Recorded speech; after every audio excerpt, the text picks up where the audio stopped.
Hello, everyone. Pastor Matt and Pastor Becky here with our 22nd episode of Dear Revs. It's hard to believe we've already done 22 of these episodes.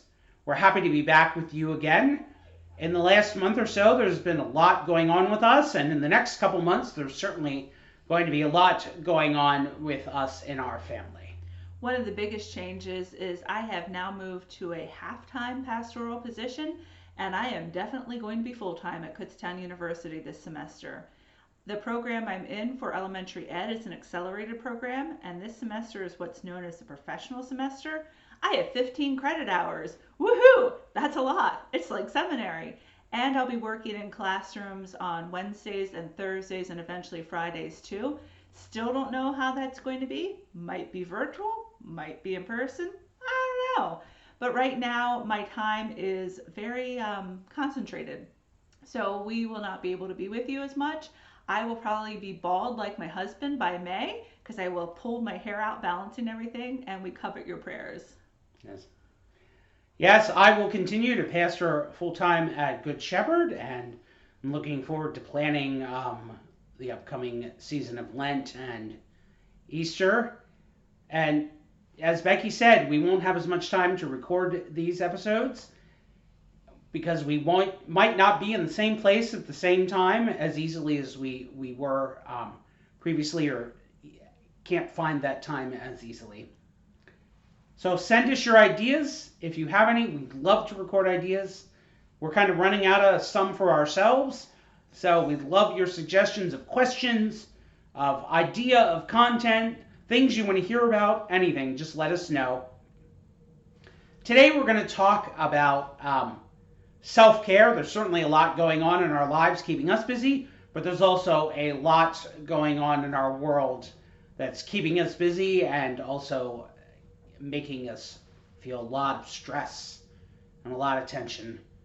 The news is not always the greatest, and we can certainly feel disturbed by that news. So what do you do when you're feeling stressful and tense and just otherwise not great about everything that's happening? Well, I think one of the first things we can do is to turn off the TV, to put down the newspaper, to stop doom scrolling. Doom scrolling is that term that came up recently during the pandemic where you keep scrolling on your phone or tablet or on your computer, just reading bad news article after bad news article.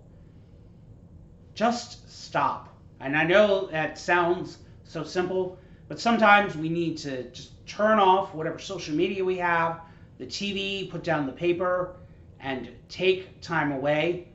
I heard someone recently suggest that no news after the sun goes down. And I know the sun goes down early these days, but perhaps it's still a good suggestion to turn off any news as the sun sets every evening and turn your mind to other things. Like pick up a book. You could read. Reading is great. Or one of my favorite ways to cope with stress is to move my body. When I was going on sabbatical almost 3 years ago, one of the best pieces of advice I got was to do something embodied during that time. The person I was talking with suggested gardening. It can be any form of physical movement. It could go out and take a walk, get some fresh air, some sunshine, do yoga. You can find videos now of exercise snacks, which are like really short, concentrated workouts that just take a break and move your body. Moving your body makes your body feel really good, but it's also good for your mind and for your soul. So highly encourage physical movement during this time when you're stressed out, and it gets those stress hormones out. Another great way to cope with stressful times is to connect with people. You may have seen articles lately that picking up the phone and making a phone call to a friend is even better than a video chat, even better than a text message. So who is somebody that you could connect with via phone? Maybe a longtime friend, maybe a family member. Pick them up, give them a call. If you just really hate calling people, video chat, text, do whatever you need to do. Back in the dark ages of the 1990s, one of my best friends from college and I would literally mail a cassette tape to each other, and we make a mixtape and we put a song on it. Maybe there's a friend that you can make a playlist with. My mom and I also had this habit of sharing this ridiculous Pilgrim Woman candle, and we'd hide it in each other's houses. Well, we know going and visiting each other's houses right now is not a good thing, but maybe there's something you and a friend have that you could take turns hiding in ridiculous places in your house and sending pictures of to each other. Find some really silly, ridiculous, stupid way to connect with somebody in your life. And I think one of the other pieces of advice is we have one that we borrowed from a brilliant friend of ours is to eat real food at real times, drink plenty of water, and sleep. Taking care of yourself is important. Taking care of your mind, body, and spirit is important.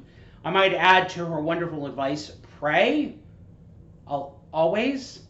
I think prayer really is an underrated way to sort of get rid of some stress and hand some things over to God. Uh, it's a great way to sort of quiet our minds and spirits and just recenter ourselves into what is ultimately important with God. Perhaps you have some great stress tips. You can share them with us, either comment on Facebook or on the YouTube video, depending on how you're watching this. And we would love to know how you practice self care, how you center yourself. We would also really, really love your ideas of questions and things that you'd like to see us talking about or Matt to make in the kitchen. I'm just going to throw him under the bus there. Please, our brains are fried, as you can probably tell from this episode. We also know your brains are fried, but maybe one of you out there has a question that we can answer or talk about on our next episode of Dear Revs in February. So until then, friends, make sure that, in the words of our brilliant, poetic, noble mermaid of a friend, to eat real food at real times, drink water, get sleep. Also, remember to wash your hands and take good care of yourselves. Be well, blessings. We'll see you next month. God Bye. bless. Take care, everyone.